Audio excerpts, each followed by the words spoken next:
For the great travelers of the world, this has been one of the greatest ports of call.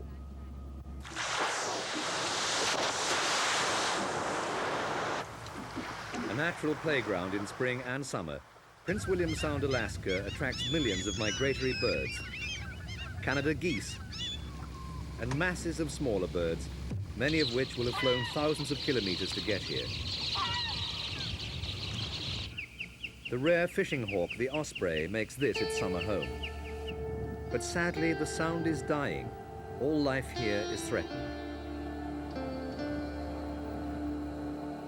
The spring of '89 will always be remembered here as a time of desperate suffering caused by the lingering Black Death, the vast oil slick spreading from the gashed bowels of the stricken tanker, the infamous Exxon Valdez.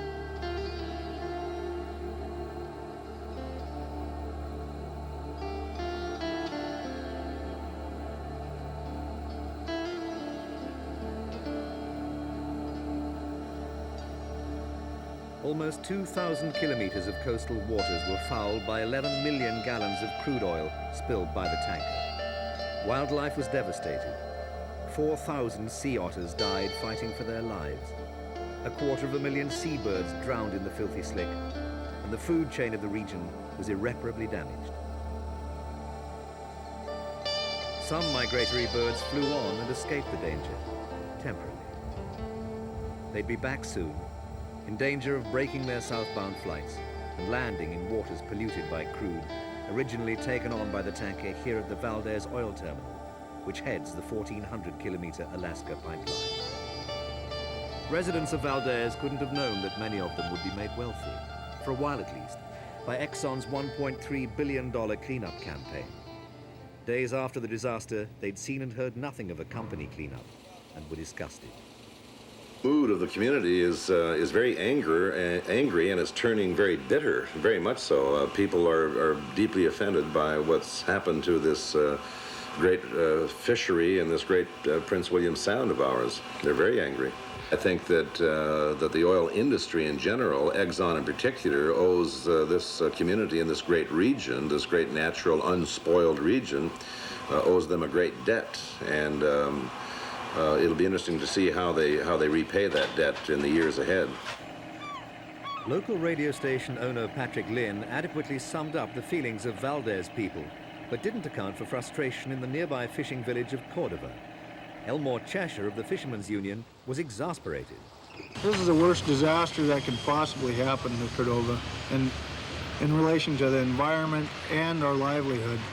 I think that the company that's responsible for the oil spill is having very little to do with any actual cleanup effort.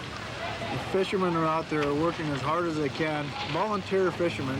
Nobody's being paid for anything as far as I know on the cleanup crews. Everyone's out there on their own insurance, they got their own crews, and the fishermen are doing all the work and they're spinning their wheels because they can't get the cooperation of the oil company. That cooperation was to come eventually, and all the local communities, including this tiny Aleutian village, would profit from it. Like everyone else, Aleutian fishermen would receive up to $2,000 a day for the use of their boats. Why not? When they were already desperately trying to save their community's livelihood, the fishing grounds of the Sound. Faith, in the form of Russian Orthodoxy learned from Siberian missionaries in the 18th century, has sustained them through bad times before. In the 1960s, an earthquake and tidal waves destroyed many of their villages. But this latest disaster was man-made, and no one yet knows the full extent of it. The instant cash from Exxon's cleanup fund might help people here in the short term.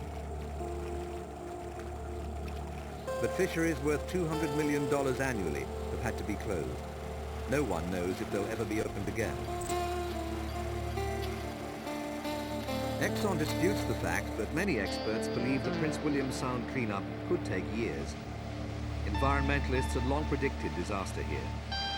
Their worst fears were finally confirmed when the ill-fated Exxon Valdez ran aground here on Bligh Reef. Now they've joined forces with the US federal government and the state of Alaska to sue for billions in compensation for the damage caused by the slick.